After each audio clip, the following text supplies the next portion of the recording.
Baik, yang pertama ada definisi administrasi keuangan menurut para ahli. Yang pertama ada menurut memisah.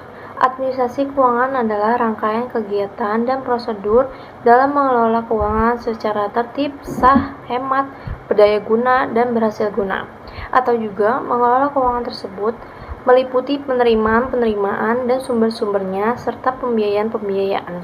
Yang kedua, menurut Siagian, administrasi keuangan adalah suatu turisme yang paling sedikit suatu kekayaan bahwa biaya yang tersedia bagi suatu negara yang sedang giat melakukan pembangunan selalu terbatas dibandingkan dengan banyaknya kegiatan pembangunan yang perlu dibiayai. Yang ketiga ada menurut Nawawi, pengertian administrasi keuangan dapat dibedakan menjadi dua.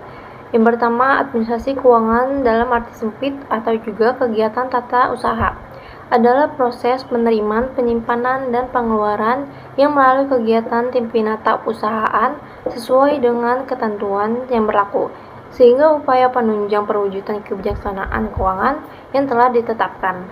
Yang kedua, ada administrasi keuangan dalam arti luas, adalah pengaturan dan penetapan kebijaksanaan dalam pengadaan dan penggunaan keuangan untuk mewujudkan semua tugas-tugas pokok sebagai volume kerja organisasi agar tujuan dapat tercapai secara efektif dan efisien. Tujuan dan manfaat penulisan. Nah, tujuan penulisan makalah ini adalah sebagai berikut. Yang pertama, menganalisis peran profesi keuangan, mengidentifikasi dan menjelaskan peran berbagai profesi keuangan dalam bentuk perekonomian, baik di tingkat mikro maupun makro. Yang kedua, mengidentifikasi tantangan, menganalisis tantangan yang dihadapi oleh peran profesional keuangan di era digital, termasuk dampak teknologi dan perubahan regulasi. Yang ketiga, menyajikan wawasan tentang keterampilan dan kompetensi yang diperlukan untuk sukses dalam bidang keuangan saat ini. Yang keempat, mendorong kesadaran etika, menekankan pentingnya etika dan tanggung jawab sosial dalam praktik profesi keuangan. Ada juga manfaat. Nah, makalah ini diharapkan dapat memberikan manfaat sebagai berikut. Yang pertama, sebagai sumber informasi, menjadi referensi bagi mahasiswa akademis dan praktis yang terkait untuk memahami lebih dalam tentang profesi keuangan. Yang kedua,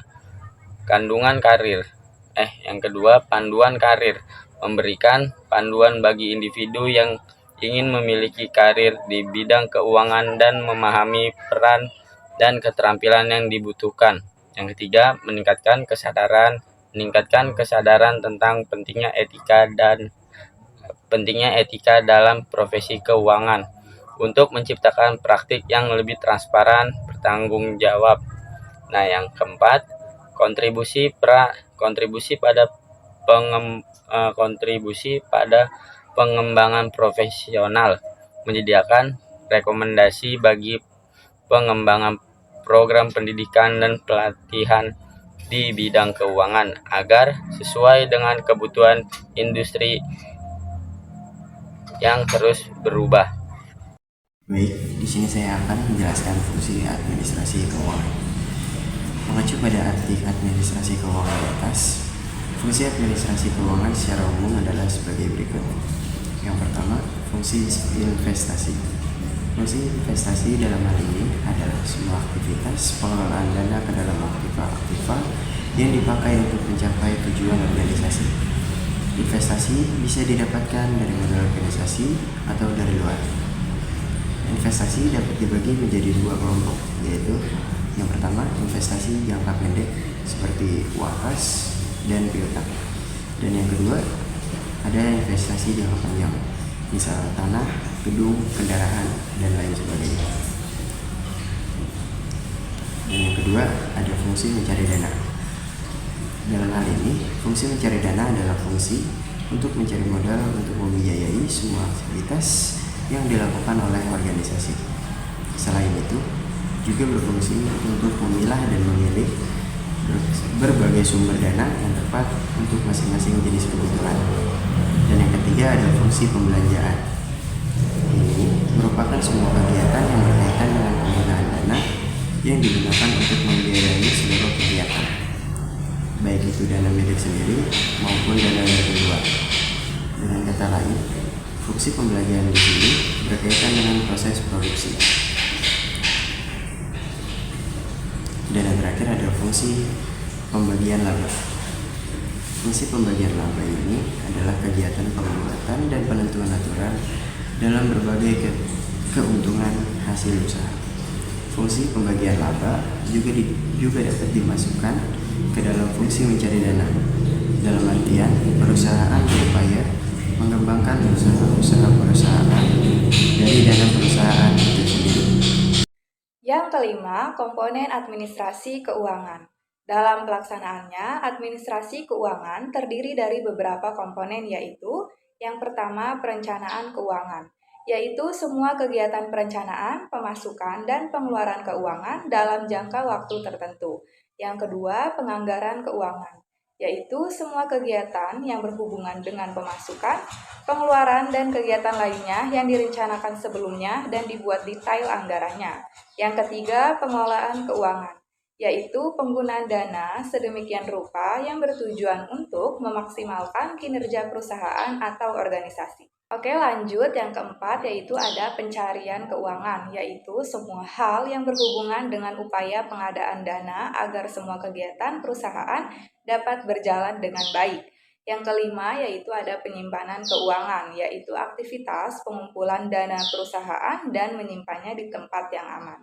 Yang keenam, ada pengendalian keuangan, yaitu semua hal yang berhubungan dengan penilaian dan perbaikan sistem atau kinerja bagian keuangan pada suatu perusahaan. Yang terakhir ataupun yang ketujuh, yaitu ada pemeriksaan keuangan, yaitu hal-hal yang berkaitan dengan audit internal terhadap bagian keuangan perusahaan sebagai upaya pencegahan terjadinya penyimpangan.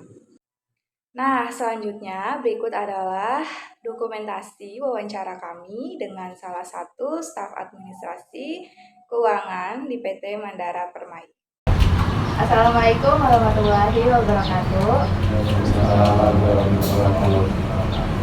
Kami dari mahasiswa Universitas Bina Sarana Informatika ingin mewawancarai Bapak dengan tujuan untuk memenuhi syarat penugasan dari mata kuliah Manajemen Sumber Daya Manusia yang berhubungan dengan profesi seseorang. Perkenalkan, saya Irma Syahani. Saya Fadila Sauni. Saya Miftah Rizal Kapin. Saya Renata Udalia. Saya Gilang Fajar Ramadan. Langsung saja ke pertanyaan pertama. Yang pertama, sudah berapa lama Bapak terjun di bidang administrasi keuangan dan bertempat di perusahaan mana? Kurang lebih 3 tahun ditempatkan di perusahaan di PT Mandara Permai. Mandara Permai, sampai Indakapit. Yang kedua, bagaimana awal karir Bapak sebelum sekarang mencapai di bidang administrasi keuangan? Oke, baik, pertanyaan sekali ya. Jadi di sini ada beberapa hal yang saya sampaikan, terutama adalah ini bagian dari kehidupan ya. Jadi perjalanan hidup saya itu tidak semudah yang kalian bayangkan. Maksudnya ada perjalanan hidupnya. Jadi pertama saya mengalami karir itu, mengawali karir maksud saya itu di office boy dulu. Ya. Jadi di situ saya ada pengalaman dari office boy, maksud saya seperti itu. Ya, kurang lebih 3 tahun apa yang tadi saya sampaikan. Yang kedua adalah karena memang manajemen atau perusahaan itu bukan staf administrasi keuangan, maka di situ saya dianjurkan atau mungkin ada rekomendasi dari atasan saya bahwasanya bisa masuk ke jadi staf, tapi dengan catatan harus kuliah dulu, harus kursus dulu, maksud saya, mohon maaf ya, harus kursus dulu. Iya, oke, baik, silakan. Baik, tadi pertanyaan ketiga, apa yang menarik dari karir Bapak yang Bapak jalani sampai sekian tahun? Oke, baik. Jadi kalau untuk hal yang menarik sebenarnya sih semua itu tantangan ya. Dalam artian tantangan itu karena semua itu yang saya kerjakan itu ya selagi sayanya itu senang melakukan pekerjaan tersebut, maka tidak ada tantangan buat saya. Semua itu asik-asik aja. Ya, silakan. Yang keempat, tantangan apa saja yang Bapak dapatkan dalam menjalankan karir di bidang saat ini? Oke, baik. Tantangannya adalah sudah barang tentu ya, namanya kita bekerja sudah barang tentu ada beberapa orang yang memang tidak senang dengan kitanya. Tapi semua itu saya abaikan. Ya, dalam artian kita, saya pribadi pun melangkah selalu dengan positif lah. Dalam artian untuk menghidupi keluarga saya. Baik, pertanyaan terakhir yang kelima, bagaimana Bapak memotivasi diri untuk bisa menjalankan karir Bapak di bidang saat ini? Untuk memotivasi bahwasanya memang keinginan itu selalu ada, ya. Sudah barang tentu ya, kita semua punya cita-cita. Semua kita punya cita-cita, dan satu hal yang menarik buat kita semua ya, sudah barang tentu ya, terutama buat saya pribadi, itu sangat menjunjung tinggi. Dalam artian menjunjung tinggi itu keinginan yang memang harus kita capai. Keinginan yang harus kita capai dalam hal positif ya. Kita juga pengen kenaikan pengen gaji yang lebih tinggi dan lain sebagainya. Itu aja sih yang sebenarnya yang motivasi saya. Ya, ada yang lagi? Terima kasih Pak Nuryadi telah bersedia kami wawancarai, dan terima kasih juga sudah meluangkan waktunya. Kami harap kami bisa mengikuti jejak karir Bapak. Jika ada salah kata, kami mohon maaf yang sebesar-besarnya. Sekali lagi kami mengucapkan banyak terima kasih. Wassalamualaikum warahmatullahi wabarakatuh. Berikut adalah pertanyaan serta jawaban yang kami tanyakan kepada narasumber kami, yaitu Pak Nuryadi. Nah, di sini ada 5 pertanyaan yang kita tanyakan kepada beliau, dan beliau juga menjawab dengan sangat jelas dan mudah dipahami.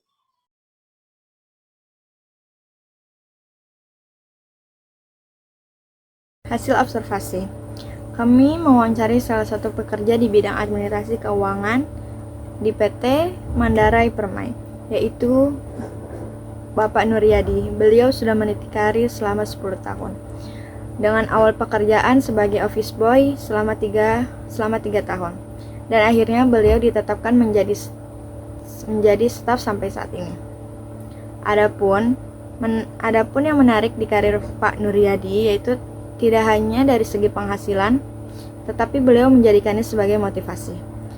Tantangan dan tanggung jawab menjadi staf sudah beliau lewati. Beliau juga memotivasi dirinya agar selalu bersemangat dan menjadikan pekerjaan sebagai hobi. Baik, kesimpulannya adalah profesi administrasi keuangan memainkan peran yang krusial dalam keberhasilan suatu organisasi. Tugas utama dari profesi ini meliputi perencanaan, penganggaran, pengendalian, dan pelaporan keuangan, yang semuanya berkontribusi pada pengambilan keputusan yang tepat dan efisien. Melalui pengelolaan sumber daya keuangan yang baik, seorang profesional di bidang ini tidak hanya memastikan kelangsungan operasional, tetapi juga mendukung pertumbuhan dan pengembangan perusahaan. Keterampilan analitis, pemahaman yang mendalam tentang regulasi keuangan, serta kemampuan komunikasi yang efektif menjadi kompetensi utama yang harus dimiliki.